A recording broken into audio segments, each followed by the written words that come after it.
యేసు నామంలో మీకు శుభములు సమృద్ధిగా కలుగునుగాక. మధురం నీ వాక్యం అనే కార్యక్రమానికి స్వాగతం.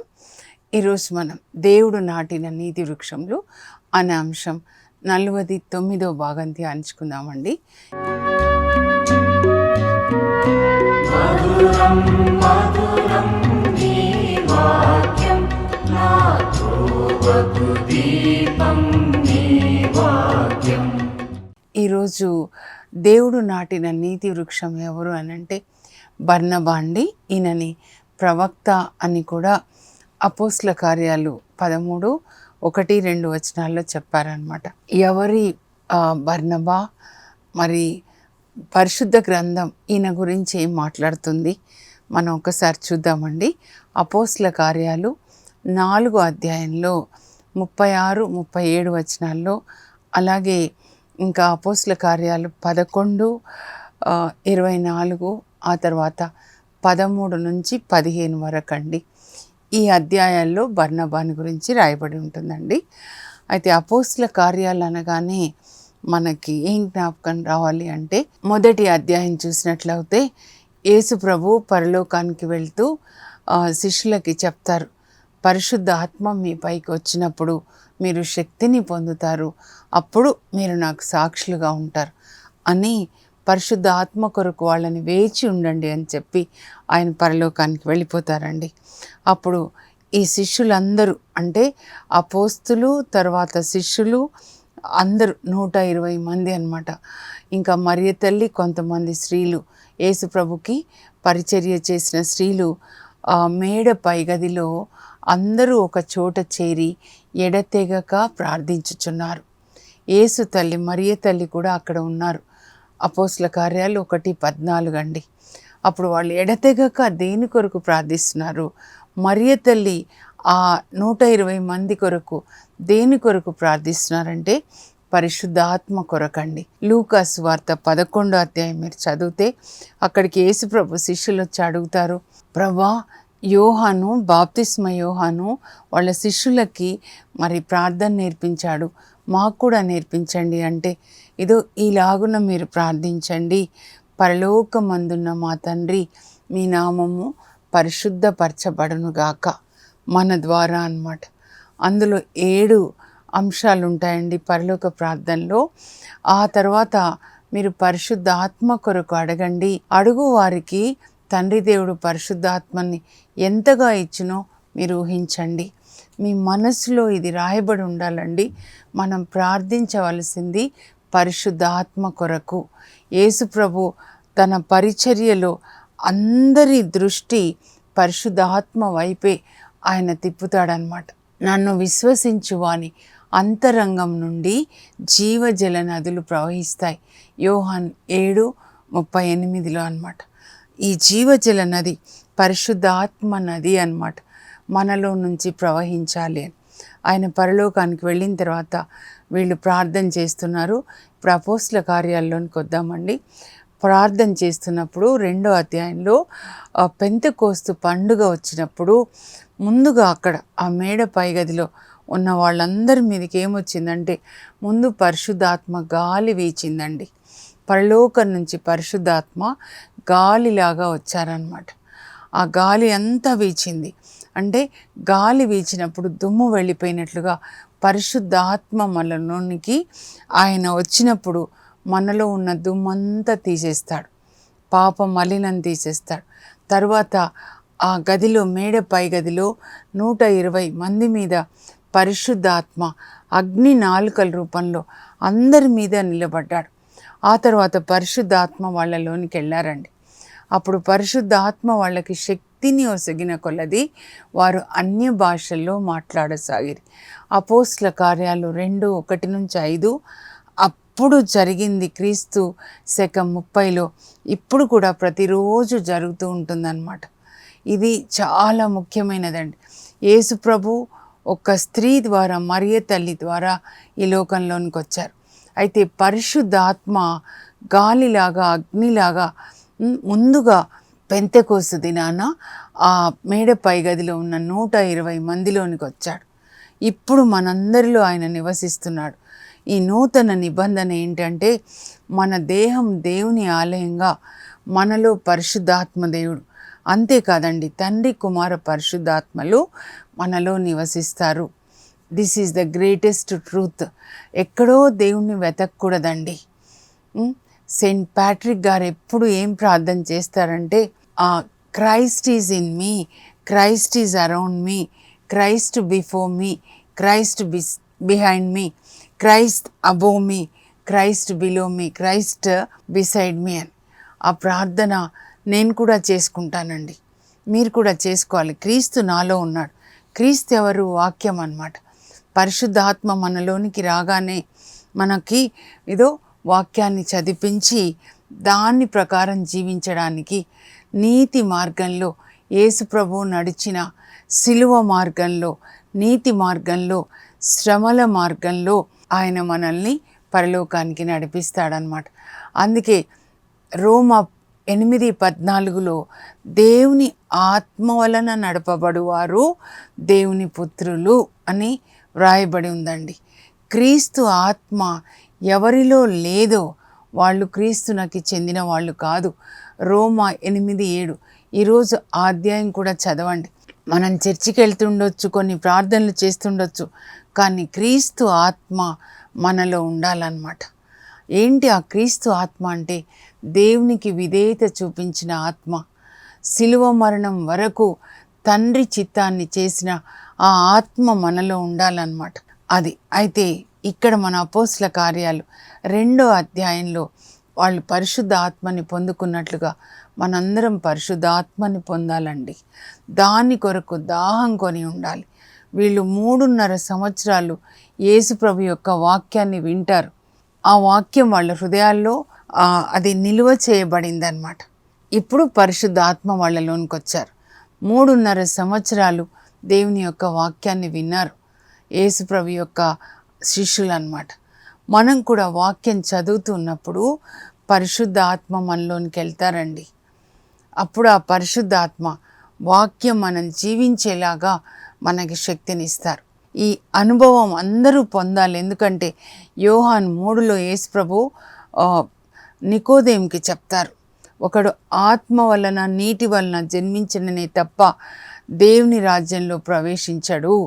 ఇది చాలా సీరియస్గా మనం తీసుకోవాలి. ఎందుకంటే ఇవి చివరి రోజులు.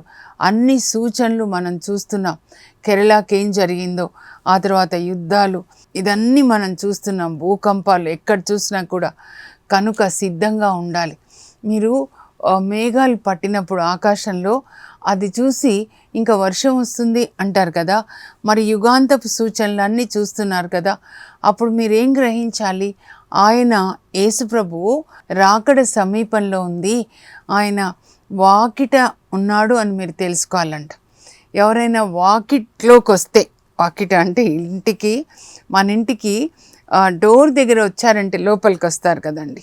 యేసుప్రభు కూడా ప్రొద్దున నేను ధ్యానిస్తున్నప్పుడు ఈ మాటలన్నీ జ్ఞాపకం చేశారండి.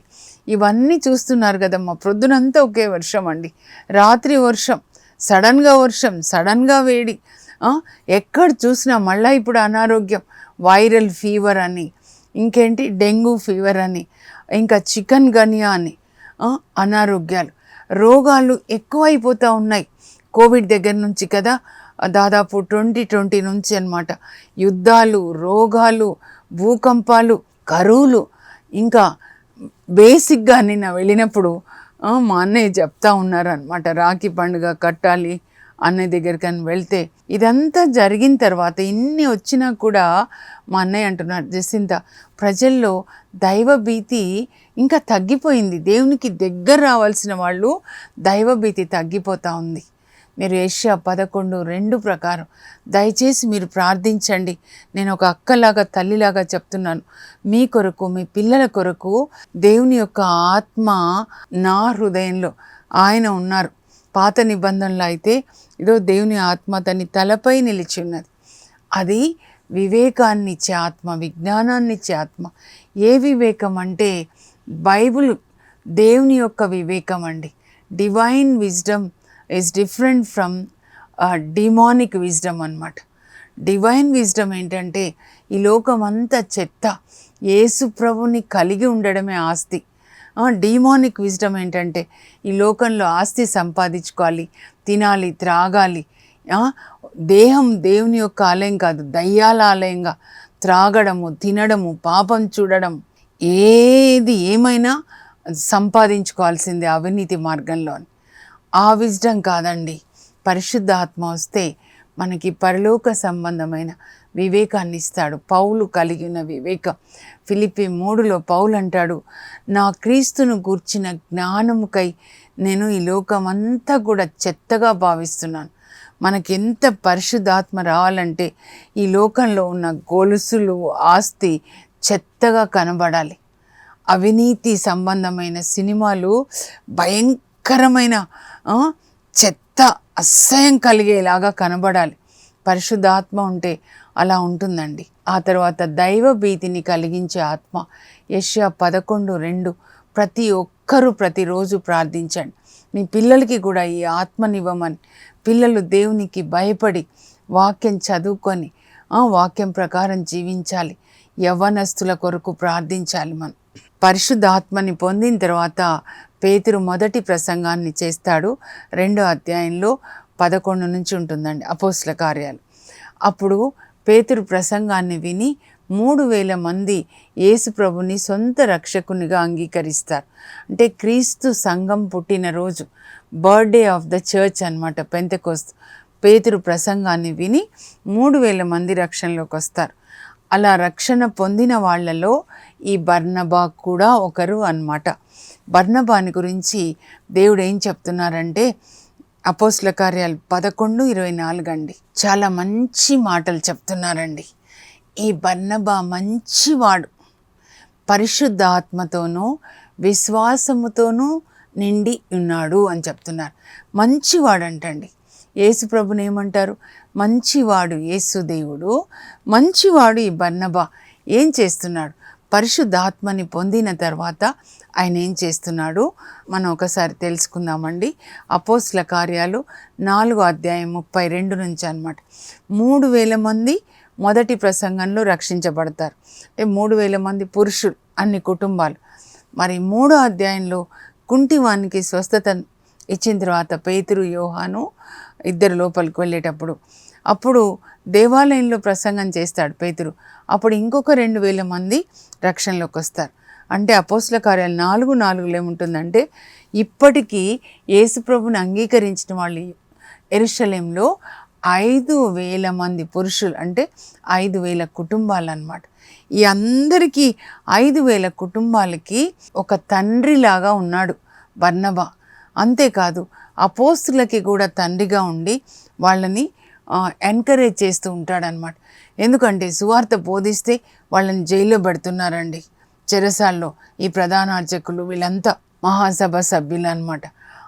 కానీ బర్నబా, మీరు ఏదో భయపడొద్దు, దేవుడు మనకి తోడుగా ఉన్నారు, యేసు ప్రభు మనలో ఉన్నారు, పరిశుద్ధాత్మ ఉన్నారు, మీరు ఈ సువార్త పనిని ఆపొద్దు, ప్రపంచాన్ని సువార్తతో నింపండి, అలా వాళ్ళని ఎంకరేజ్ చేస్తున్నాడు అనమాట.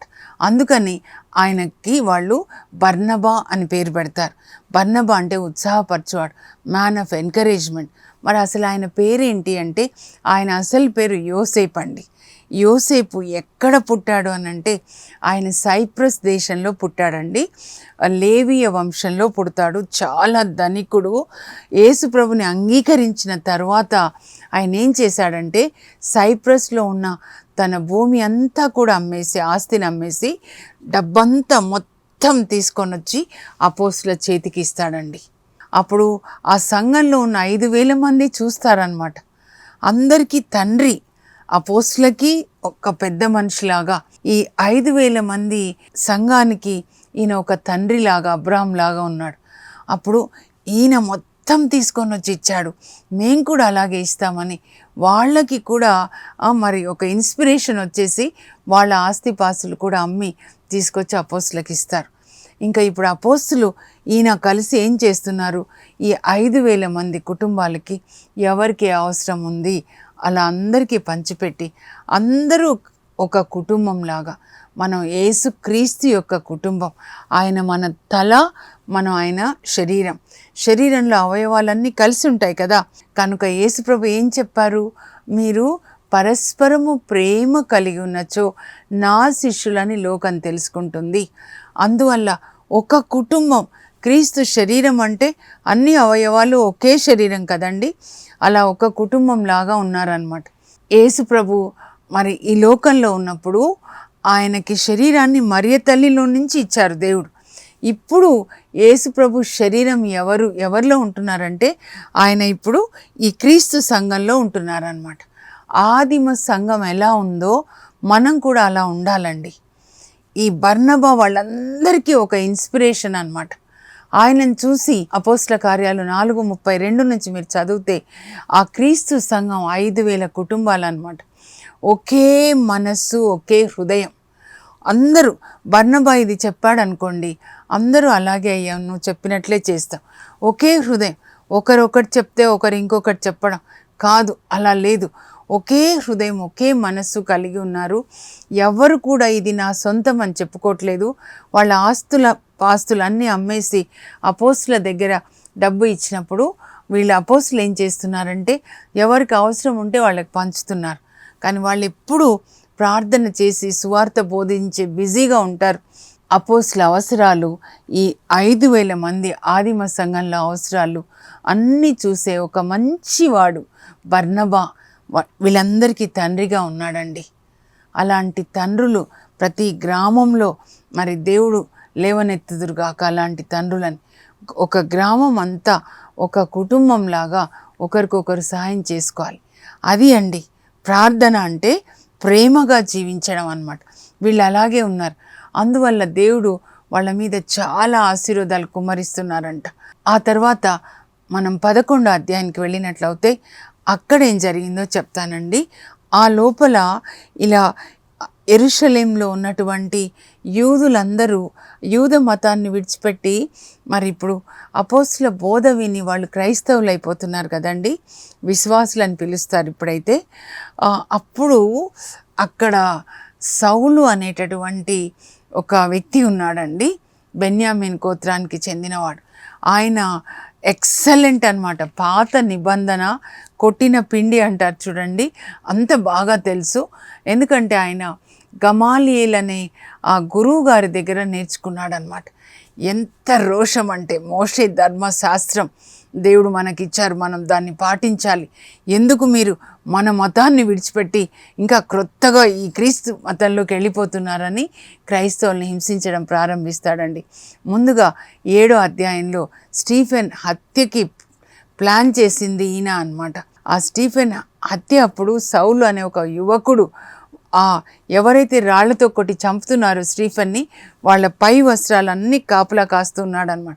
అయితే స్టీఫెన్ మరణిస్తూ, ప్రభా ఈ పాపం వీళ్ళ మీద మోపకు అని వాళ్ళ కొరకు ప్రార్థించి మరణిస్తాడు. అప్పుడే సౌలు హృదయంలో మొదటి విత్తనం అన్నమాట. ఇంతగా రాళ్లతో కొట్టి చంపితే క్షమించండి అని ప్రార్థించాడే. అంటే యేసు ప్రభుకి సాక్షిగా ముందుగా మరణించింది స్టీఫెన్. కానీ స్టీఫెన్ మరణించిన తర్వాత యెరూషలేంలో సౌలు ఏం చేస్తున్నాడంటే క్రైస్తవుని ఇంటింటికి వెళ్ళి ఎవరైతే యూద మతాన్ని విడిచిపెట్టి క్రైస్తవ మతాన్ని స్వీకరించారో వాళ్ళని ఈడ్చుకొని వచ్చి వాళ్ళని హింసిస్తున్నాడు అనమాట. అలా హింసిస్తున్న ఆయన ఇంకా దమస్కులోనికి వెళ్ళి అక్కడి నుంచి కూడా మరి క్రైస్తవుల్ని తీసుకొని రావాలని వెళ్తుంటే యేసుప్రభు ఆయనను దర్శిస్తాడండి. అప్పుడు సౌలు మారిపోతాడు, పరిశుద్ధాత్మని పొందుతాడు. పొందిన తర్వాత దమస్కులో మరి యూదుల ప్రార్థనా మందిరాల్లోనికి వెళ్ళి యేసుప్రభు దేవుడు మెస్సయ్య, దేవుని కుమారుడు యేసుప్రభు, పాత నిబంధనలో చెప్పబడినటువంటి ఆ మెస్సయ్య ఈ యేసుప్రభు అని బోధిస్తుంటే వాళ్ళకి చాలా ఆశ్చర్యం. ఇప్పటి వరకు యేసుప్రభుని అంగీకరించిన వాళ్ళని చంపిస్తున్నాడు అక్కడ యెరూషలేంలో. ఇక్కడ దమస్కులోనికి వచ్చి ఇక్కడేమో యేసుప్రభు మెస్సయ్య, దేవుని కుమారుడు అని మాట్లాడుతున్నాడని చంపాలనుకుంటే ఆయనను అక్కడి నుంచి పంపించేస్తారండి. యెరూషలేంలోనికి వచ్చి అపోస్తులని కలవాలా అనుకుంటాడండి. అనుకున్నప్పుడు అపోస్తులకి సౌలు అంటే గుండె దడ పుడుతుందంట. 9వ అధ్యాయంలో ఉంటుంది. కానీ బర్నబా ఎంత మంచివాడంటే అపోస్తులు సౌల్ని కలవడానికి ఇష్టపడట్లేదు. బర్నబా ఎంత మంచివాడంటే సౌలుని తీసుకొని వచ్చి అపోస్తులకి పరిచయం చేసి, అప్పటి సౌలు కాదు, ఇప్పుడు ఆయన మారిపోయాడు, యేసుప్రభు ఆయనను దర్శించాడని మొత్తం చెప్పినప్పుడు అపోస్తులు అప్పుడు చేర్చుకుంటారండి సౌల్ని. అపోస్తులతో కలిసి ఆయన యెరూషలేములో సువార్త బోధిస్తాడు కొంతకాలం. కానీ అది దేవుని చిత్తం కాదు కాబట్టి అక్కడ మరి దేవుడు ఆయన సువార్తని ఆపేస్తారు. తర్వాత ఇప్పుడు 11వ అధ్యాయానికి వచ్చినట్లయితే, ఈ సౌలు హింసిస్తున్నాడని యెరూషలేములో నుంచి కొంతమంది విశ్వాసులు యాంటియోకియాకి వెళ్ళి అక్కడ సువార్త బోధిస్తారు. విశ్వాసులు బోధిస్తే చాలామంది గ్రీకులు యేసుప్రభుని అంగీకరిస్తారు. ఆ సంగతి తెలిసి అపోస్తులు యెరూషలేము నుండి యాంటియోకియాకి మరి బర్నబాని పంపిస్తారు. ఆయననే వీళ్ళకి పెద్ద మనిషి అన్నమాట. అపోస్తులకి ఆది సంఘానికి ఒక తండ్రి, ఆయన అబ్రహాం లాగా అన్నమాట.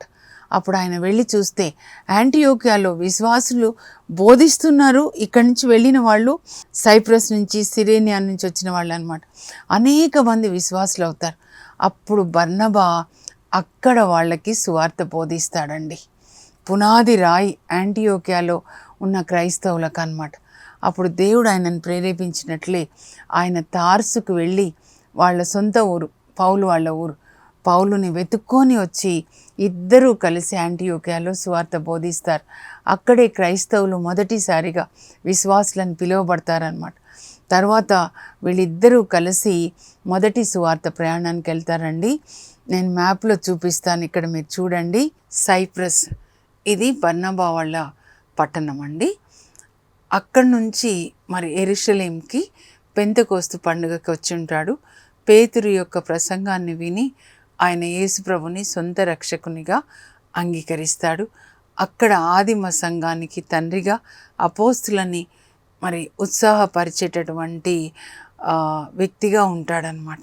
తన ఆస్తంతా కూడా అమ్మి ఇచ్చేస్తాడు. తర్వాత సౌలుని తీసుకొని వచ్చి అపోస్తులకి పరిచయం చేస్తాడు.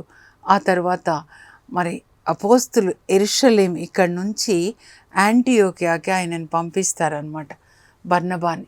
అక్కడ విశ్వాసులు సువార్త బోధిస్తున్నారు. గ్రీకులు వాళ్ళు సువార్తని అంగీకరించి క్రైస్తవులైపోయారు.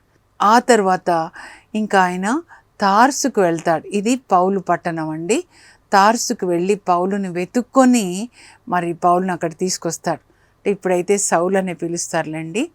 అప్పుడు ఇంకా యాంటియోకియా నుంచి ఈ సౌలు, బర్నబా, ఆ తర్వాత బర్నబా వాళ్ళ అక్క కొడుకు అన్నమాట మార్కు, ముగ్గురు కలిసి వాళ్ళు ఇలా వెళ్తారు. ఇక్కడ చూడండి, సలామి, తర్వాత పాఫో, ఆ తర్వాత ముందుకెళ్తారు పెర్గే.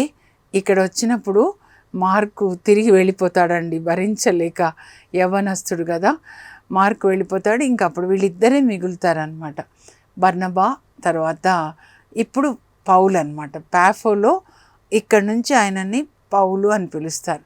ఇలా వెళ్తారు. ఇది ఇంకొక యాంటియోకియా అండి. దీన్ని పిసిడియాలోని యాంటియోకియా అంటారనమాట. అక్కడి నుంచి ఇకోనియా, అక్కడి నుంచి లిస్త్రా. లిస్త్రా ఎవరు ఊరంటే తిమోతి వాళ్ళ ఊరండి. ఇక్కడ చచ్చేలాగా పౌల్ని కొడతారు అపోస్తుల కార్యాలు 14లో. అప్పుడు తిమోతి వాళ్ళ అమ్మమ్మ వాళ్ళ ఇంటికి తీసుకెళ్తారు. తిమోతి సేవ చేస్తాడు, యవనస్తుడు అనమాట, 16-17 సంవత్సరాల అబ్బాయి. ఆ తర్వాత ఇక్కడి నుంచి దెర్బే, అలాగే మళ్ళీ తిరిగి ఇలా మళ్ళీ వాళ్ళు ఎలా వెళ్ళాలో అలా తిరిగి ఇక్కడికి వచ్చేస్తారనమాట. ఇప్పుడు వాక్యాన్ని ధ్యానించుకుందాం. అపోస్తుల కార్యాలు 13-14 అధ్యాయాలు అనమాట. ఇద్దరూ కలిసి గలతీ ప్రాంతాలకి సువార్త బోధించడానికి వెళ్తారు. అయితే బర్నబా వాళ్ళ అక్క యెరూషలేం మరియమ్మ, అపోస్తుల కార్యాలు 12లో చూస్తాము, ఆమె కుమారుడు మార్కు, అంటే మార్కు వాళ్ళ డాడీ చనిపోయి ఉంటాడనమాట. ఈ మార్కు మరి తన అక్క కొడుకు అంటే మేనల్లుడు అవుతాడు. ఆయనను తీసుకొని కూడా సువార్తకి వెళ్తారండి. అయితే మార్కు పాపం ఉండలేక, ఇదో సౌలు ఎట్లా అంటే సముద్రాల్లో ప్రయాణం చేస్తాడు, అడవుల్లో ప్రయాణం చేస్తాడు, లోయల్లో ప్రయాణం చేస్తాడు. ఈ చిన్న అబ్బాయి ఒకవేళ 20+ ఉండొచ్చు. మార్కు తట్టుకోలేక తిరిగి వచ్చేస్తాడు మధ్యలోనే. ఆ తర్వాత వాళ్ళు 15వ అధ్యాయంలో మళ్ళా రెండో సువార్త ప్రయాణానికి వెళ్ళాలనుకున్నప్పుడు సౌలు బర్నబా మార్కును కూడా తీసుకొని పోదామంటే సౌలు ఒప్పుకోడు అనమాట. ఇప్పుడు పౌలు అయిపోయినాడు కదా, ఒప్పుకోడు. పోయినసారి మధ్యలోనే వచ్చేసాడు. We need discipline, god servants need discipline అని చెప్పి వద్దు అంటాడు. పాపం బర్నబా అంటాడు, ఏదో చిన్న పిల్లవాడు, ఇంకొక ఛాన్స్ ఇద్దాం, వద్దు, నువ్వు ఒకవేళ మార్కుని తీసుకొని రావాలంటే నువ్వు కూడా వచ్చే అవసరం లేదు నాతో అని సౌలు చాలా ఆవేశంగా మాట్లాడి ఉంటాడు. ఆ తర్వాత ఇద్దరు విడిపోతారండి. సౌలును ఒక బోధకునిగా మరి నిలబడతాడు బర్నబా, కానీ ఇద్దరి మధ్యలో వచ్చిన ఆర్గ్యుమెంట్ని బట్టి ఇద్దరు విడిపోతారు. సౌలు గ్రీక్ ప్రాంతాలకు వెళ్తాడు. అప్పుడు బర్నబా తన అక్క కొడుకు అనమాట మార్కుని తీసుకొని తన పుట్టిన పట్టణం సైప్రస్కి వెళ్ళి సువార్త బోధిస్తాడండి. మార్కుని చక్కని దైవజనుడిగా తయారు చేసి పేతురుతో రోమ్కి పంపిస్తే అక్కడ రోమ్లో పేతురు బోధిస్తున్నప్పుడు మార్కు ట్రాన్స్లేషన్ చేస్తాడు. ఏదైతే పేతురు బోధించాడో రోమ్లో అక్కడే మార్కు రాస్తాడు. క్రీస్తు శకం 65లో అది మార్కు సువార్త అవుతుందన్నమాట. ఒక చక్కని దైవజనుడుగా తయారు చేస్తాడు. ఆ తర్వాత ఈయన సువార్త బోధిస్తున్నప్పుడు క్రీస్తు శకం 61లో సైప్రస్ ప్రక్కనే ఉంటుందండి, మ్యాప్లో చూపించాను కదా, సలాం అని. అక్కడ ఈయనని రాళ్లతో కొట్టి చంపుతారండి. తర్వాత మరి పునీత పట్టం కూడా కడతారు ఆయనకి. జూన్ 11న శ్రీసభ ఆయన పండుగని కొనియాడుతుంది. అంటే ఆయనని చంపిన రోజు, అంటే పరలోకంలోనికి మహిమలోనికి ప్రవేశించిన రోజు అన్నమాట. బర్నబా లాంటి వాళ్ళు ఒక తండ్రిలాగా గ్రామాన్ని ముందుకి నడిపించేవాళ్ళు, అందరికీ సాయం చేస్తూ దైవజనులని ఎంకరేజ్ చేసేవాళ్ళు కావాలండి. దైవజనులను ఎప్పుడు కూడా ఉత్సాహపరుస్తూ ప్రోత్సహిస్తూ ముందుకి వెళ్ళే బర్నబాలు కావాలి మనకి. ఒకసారి ముఖ్యాంశాలు నేను చదువుతాను, మీరు బర్నబాలుగా ఉండాలి అని దేవుని యొక్క ఉద్దేశం అన్నమాట. దేవుడు నాటిన నీతి వృక్షంలో బర్నబా వాక్య భాగం అపోస్తల కార్యాలు 4, 11, 13-15 అధ్యాయాలండి. బర్నబా మంచివాడు, అతడు పరిశుద్ధాత్మతోనూ విశ్వాసముతోనూ నిండి ఉండెను. బర్నబా అనగా ఉత్సాహపరచువాడు అని అర్థం. బర్నబా సైప్రస్ దేశంలో జన్మించిన లేవీయుడు. ఇతని అసలు పేరు యోసేపు. ఇతడు తన సొంత భూమిని అమ్మి వచ్చిన పైకంను తెచ్చి అపోస్తులకు ఇచ్చేస్తాడు. బర్నబా ఆదిమ సంఘంనకు ఒక తండ్రిగా మూల స్తంభముగా ఉండే అపోస్తులకు విశ్వాసులకు అండగా నిలబడతాడు. సౌలును ఒక గొప్ప బోధకునిగా తీర్చిదిద్దిన మంచివాడు. బర్నబా సౌలులు యాంటియోకియాలోని క్రైస్తవ సంఘ పునాది రాళ్ళు. దేవుని పనికై ప్రత్యేకింపబడిన ప్రవక్తలు బర్నబా సౌలులు. క్రీస్తు శకం 47-48 పౌలు బర్నబాల మొదటి సువార్త ప్రయాణం. అపోస్తులకు ప్రియమిత్రులు పౌలు బర్నబాలు. వాళ్ళు అపోస్తలు పౌలు బర్నబాలని ప్రియమిత్రులు అని సంబోధిస్తారండి. క్రీస్తు శకం 50లో పౌలు బర్నబాల విషాదకరమైన ఎడబాటు, వాళ్ళిద్దరూ విడిపోతారు. అప్పుడు బర్నబా మార్కుతో కలిసి సైప్రస్లో సువార్తను బోధిస్తాడు. అతడు తన సోదరి కుమారుడైన మార్కును మంచి బోధకునిగా తీర్చిదిద్ది పేతురు దగ్గరకు చేరుస్తాడు. క్రీస్తు శకం 61లో సైప్రస్లోనున్న సలాంలో బర్నబాను రాళ్లతో కొట్టి చంపినట్లుగా తెలుస్తుందండి. శ్రీసభ బర్నబా పండుగను జూన్ 11న కొనియాడుతుంది. ఇప్పుడు ప్రార్థన చేసుకుందాం. పరలోకపు మా తండ్రి, నీ పరిశుద్ధ నామం నాకు స్తోత్రం కలుగును గాక. యేసు ప్రభు యొక్క మంచితనం అంతా కూడా బర్నబా హృదయంలో పోసారు ప్రభా. బర్నబా మంచివాడు, పరిశుద్ధ ఆత్మతో విశ్వాసంతో నింపబడినవారు. ఆదిమ సంఘానికి ఒక తండ్రిగా ఉండి తన ఆస్తంతా అమ్మి పేదలకి పంచి పెడుతూ ఉన్నాడు. మరి అపోస్తులకు కూడా ఒక ఆత్మీయ తండ్రిగా వాళ్ళని ఉత్సాహపరుస్తూ దేవుని సేవలో ముందుకు వెళ్ళేలాగా చేశాడు. అలాంటి బర్నబాలని మాకు దయచేయండి అయ్యా. వాక్యం వింటున్న వాళ్ళు కూడా బర్నబాలాగా మంచి వాళ్ళుగా ఉంటూ అందరికీ సహాయం చేస్తూ ముఖ్యంగా దైవజనులని ప్రోత్సహించేవారిగా వాళ్ళని సపోర్ట్ చేసే వాళ్ళుగా తండ్రి ఈ బిడ్డల్ని అభిషేకించండి. యేసు నామంలో అడుగుచున్నాం తండ్రి, ఆమెన్. మీరు కూడా ఒక మంచి బర్నబాగా మీ ఊరికి పేదవాళ్ళకి సాయం చేయండి. దైవజనులకి మీరు సపోర్ట్ చేయండి. God bless you. Have a blessed day.